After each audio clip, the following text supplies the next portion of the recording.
সত্যি বলতেই গর্ব হয়, এটা আমাদের গ্রাম। আমি এই গ্রামে জন্মেছি। মন ভালো থাক, মন খারাপ থাক, আমি এখানটায় চলে আসি। এই প্রকৃতির সঙ্গে আমার আশৈশবের সম্পর্ক। আমার ভালো থাকা, আমার মন্দ থাকা, সমস্ত কিছু জুড়ে আছে এই প্রকৃতিতে। আমার যখন খুব মন খারাপ হয় তখনও প্রকৃতি আমার সঙ্গ দেয়। যখন আমি আনন্দে আত্মহারা হয়ে যাই তখনও এই প্রকৃতি আমার সঙ্গে যেন হাসতে থাকে, ভালোবাসতে থাকে। একবার দেখুন না এই প্রকৃতির রূপ আপনার মন কেমন দূর করে দিতে পারে কিনা।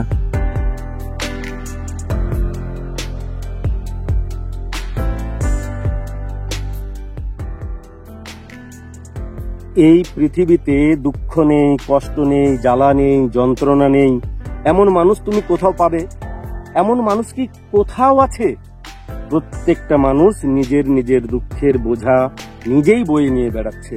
কেউ প্রকাশ করে, কেউ প্রকাশ করে না। যারা প্রকাশ করে তারা অন্যের কাছে প্রহসন হয়ে যায়, আর যারা প্রকাশ করে না দুঃখগুলোকে এই প্রকৃতির মাঝে ছড়িয়ে বেড়ায়। প্রকৃতি তাদের দুঃখগুলোকে হরণ করে নেয়। সেই মানুষগুলোই ইতিহাস রচনা করে, যারা দুঃখের ভারে মুহ্যমান হয় না। তুমি ঘর বন্দি হয়ে বসে থাকলে দুঃখগুলোকে কোনোদিন অতিক্রম করতে পারবে না। আগে ওই ঘরটার থেকে বাইরে বেরিয়ে এসো, এই সূর্যোদয় সূর্যাস্ত দেখো।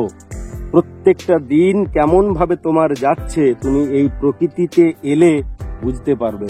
তখন তুমি আর আগের মতো ভেঙে পড়বে না। তুমি যখন এই প্রকৃতির বুকে এসে দাঁড়াবে না, তখন এমন একটা ঊর্জা এই প্রকৃতির ভেতর থেকে পাবে, যেখানে তোমার দুঃখগুলোকে অনেক ছোট বলে মনে হবে।